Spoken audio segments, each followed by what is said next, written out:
I remember a sermon by Garner Ted a long time ago when he talked about his sister.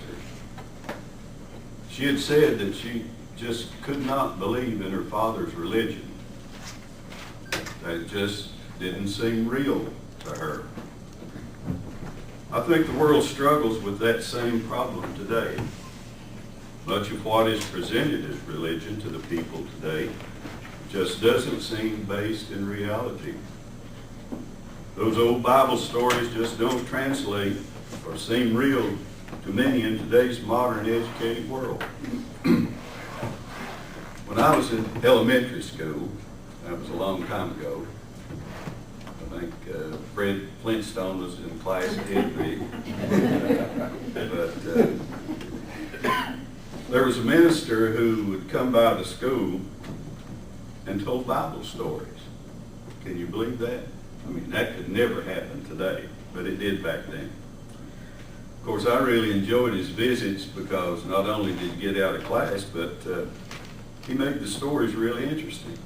He used a storyboard where he had the background of the story he was telling, and as he told the story, he would put up these little cutout figures of the story, and it was really interesting. He had a good speaking voice. In fact, he sounded a lot like Garner Ted Armstrong, I think, now that I remember. But he could really hold your attention. But I was about 9 years old, and they were just stories to me, of course. Kind of imaginary adventure.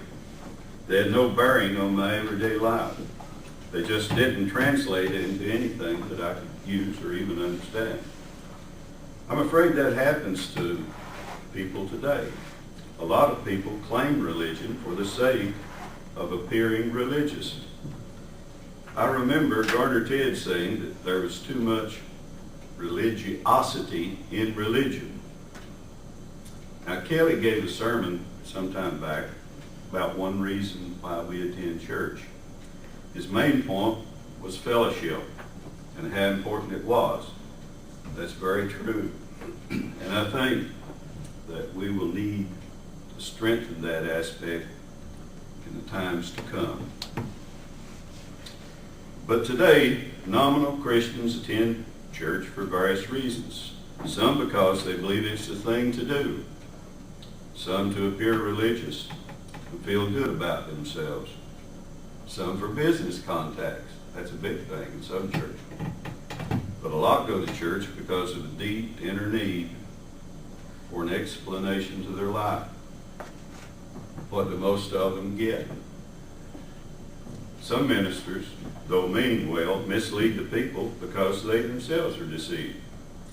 And of course, there are the wolves in sheep's clothing who promote their own agenda. Look at all the TV evangelists who sell prayer cloths and blessings for what they call seed contributions. That's unbelievable to me sometimes, how people can fall for that. But they do. They really have a need, I guess. The stories that are told from the Bible are many times presented as to appear mythological or like fables from a past that's not relevant to our modern society. It's like a Cecil B. DeMille production. But all the Bible stories are true fact, in spite of what Bill O'Reilly says. I watched him here about a week ago, and he had someone on there who was doing a production of the Bible, and Bill was kind of taking issue with it, saying that you couldn't literally believe all the stories in the Bible. They were just kind of like fables, some of them. But that's another story anyway. All the wars, all the deceptions, intrigues, murders, struggles, all the miracles, all the loves, all the events, and all the people were real. The Bible is a history book. A book about a specific race of people and God's plan for them, as well as for all mankind. It's a biographical book and an instruction manual. It's a book about people. We are people. It's a book about us. But how do we translate and apply all this vast amount of knowledge to our everyday, modern, sophisticated, in-the-know world? God confuses the truth to the wise and gives it to the simple and obedient. So we study the stories to find the underlying truth, and we study the lives of the people to learn from their mistakes and their triumphs. Of course, the person we learn the most from is Jesus Christ. He is the pattern, the example, the way for all mankind. But we can also learn some things from others as well. Abraham, Moses, Noah, David, Paul, the apostles, and even Pharaoh, Herod, and Judas Iscariot. All were real people, and all had life stories we could learn from. Now, I'm kind of intrigued by one of the most mythological sounding characters in the Bible. He was real and the most important person. He is only referred to in 25 different verses in the Bible. Not a lot is said about him, and ministers don't usually give sermons about him. But if he did not exist, I would not be talking to you today, and you would not be sitting there today. In Luke 3:38, it says, he was a true son of God, Adam. Jesus Christ was the firstborn son of God and is referred to in 1 Corinthians 15:45 as the last Adam. But what can we learn about the first Adam, and how do we apply his story to our lives? First of all, his name, Adam. Adam is first used in Genesis 2:19. Up until that time, he is only referred to as the man. There is a Hebrew word, Adam, A-D-O-M, meaning red, and another word, A-D-A-M-A-H, meaning earth. So it may refer to the elements from which he was created. It is also a Hebrew term for human being or mankind.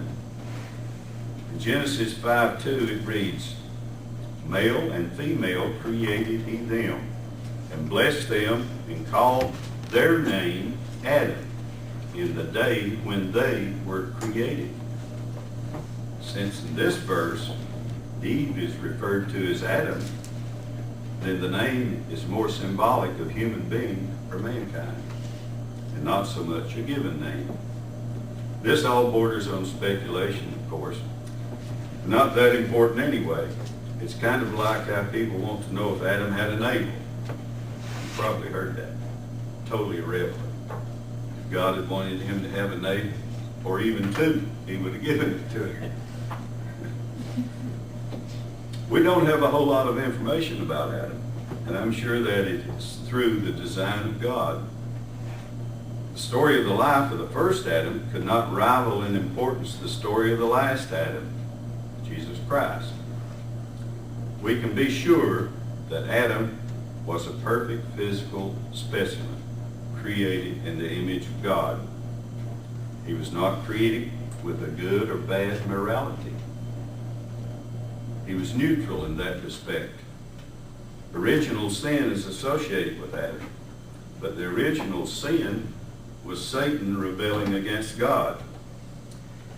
We know Adam and Eve had many sons and daughters, and through their firstborn son, Cain, murder was introduced into the world. Anyway, Adam was his name, and he gave names to all the living creatures, and to his mate, calling her Eve, because she was the mother of all living. Genesis 3:20. But the real importance of Adam's story is what we can learn from his actions. Adam and Eve lived in a paradise free from pain, hunger, and thirst. Animals were not a threat, and food was abundant. They had it all, so to speak. They were given one major command, and they blew it. You know the story. There were two trees in the garden that they inhabited.